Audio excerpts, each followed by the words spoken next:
పవిత్రం పవయిష్యన్ భూతో మేధ్యః యశో యశస్వానాయురమృత అని కృష్ణ యజుర్వేద బ్రాహ్మణ భాగం చెబుతూ ఉంటుంది.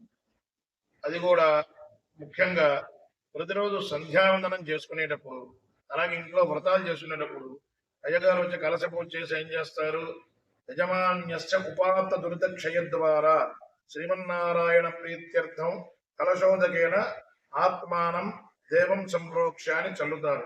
ఓం అపవిత్ర పవిత్రో వా సర్వావస్థాంగతోపి వా యస్మరేత్ పుండరీకాక్షం స బాహ్యభ్యంతర శుచి. ఇది వేదార్థం.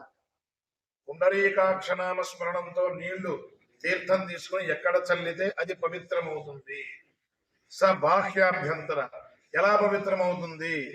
వాడి శరీరానికి బయట, శరీరానికి లోపల. శరీరానికి లోపలైతే నఖ శిఖ పర్యంతం అన్ని అవయవములు పవిత్రమవుతాయి. ఇక రెండవది పవిత్రం భవిష్యాన్ని వేదమంత్రం చెప్పాం కదా, అది ఎంత గొప్పది అంటే ఈ పవిత్రోత్సవాలు దర్శనం చేసుకుని స్వామివారికి పట్టు పవిత్ర ధారణ చేసి అవి యజమానులకు మళ్ళీ ఆశీర్వాదపూర్వకంగా ఆ పవిత్రాలు ఇస్తారు. అవి ధారణ చేస్తే యశో యశస్వాన్ ఆయురమృత, అమృతకరమైన ఆయుస్సు కలుగుతుంది.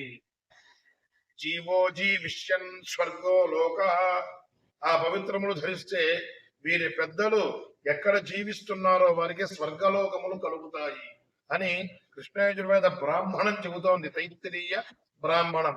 ఈ బ్రాహ్మణ భాగంలో ఈ పవిత్రముల గురించి వైభవంగా ఉంది కాబట్టి అలాంటి పవిత్రోత్సవాలు శ్రీ గిరిపురం లక్ష్మీ పద్మావతి సమేత వెంకటేశ్వర స్వామి వారి సన్నిధానంలో శ్రీమాన్ తూనుగుంట్ల సురేష్ కుమార్ గారు, తూనుగుంట్ల జగదీష్ కుమార్ గారు దివ్య ఆధ్వర్యమాన ఆలయ అభివృద్ధి కమిటీ భక్తిపూర్వకంగా సమర్పించే ఈ పవిత్రోత్సవాల్లో భక్తులు అందరూ, పిల్ల పెద్ద ముసలివారు ప్రతి ఒక్కరూ కూడా వచ్చి స్వామివారి పవిత్రోత్సవాలను సేవించుకొని ఆ పవిత్ర పూతమైనటువంటి ఆ జలములను చల్లించుకొని ఆ తీర్థాన్ని ధరించి పరిపూర్ణ పవిత్రులై స్వామివారికి సేవలు అందించుకోవలసిందిగా మరొకసారి అందరికీ మనవి చేస్తూ ఓం నమో వెంకటేశ. టీవీకి ఏ సమస్య వచ్చినా నాణ్యమైన రిపేర్ కోసం మా నమ్మకమైన చిరునామా శ్రీలక్ష్మి ఎలక్ట్రానిక్స్. మీ టీవీకి నమ్మకమైన సేవ.